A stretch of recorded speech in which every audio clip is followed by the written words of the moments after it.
ইয়েমেনের নাজরান অঞ্চলের একদল খ্রিস্টান আলেম ও নেতা মদিনায় আসেন। তারা নবী মুহাম্মদ সাল্লাল্লাহু আলাইহি ওয়াসাল্লাম এর কাছে এসে আলোচনা করতে শুরু করেন, বিশেষত ঈসা আলাইহিস সালাম এর পরিচয় নিয়ে। তারা বলেছিল, ঈসা আল্লাহর পুত্র নাউজুবিল্লাহ। রাসূল সাল্লাল্লাহু আলাইহি ওয়াসাল্লাম কুরআনের যুক্তি দিয়ে বলেন, ঈসা আল্লাহর বান্দা ও রাসূল।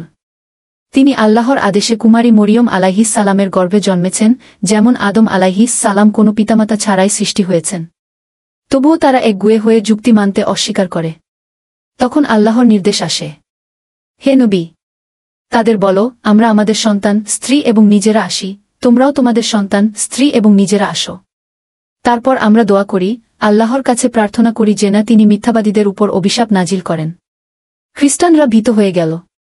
তারা বুঝল, নবী সাল্লাল্লাহু আলাইহি ওয়াসাল্লাম দোয়া করলে আল্লাহর অভিশাপ তাদের উপর নাজিল হবে। তাই তারা মুবাহেলা না করে শান্তি চুক্তি করল এবং জিজিয়া দিয়ে মুসলিমদের অধীনে নিরাপদে বসবাস করতে রাজি হল।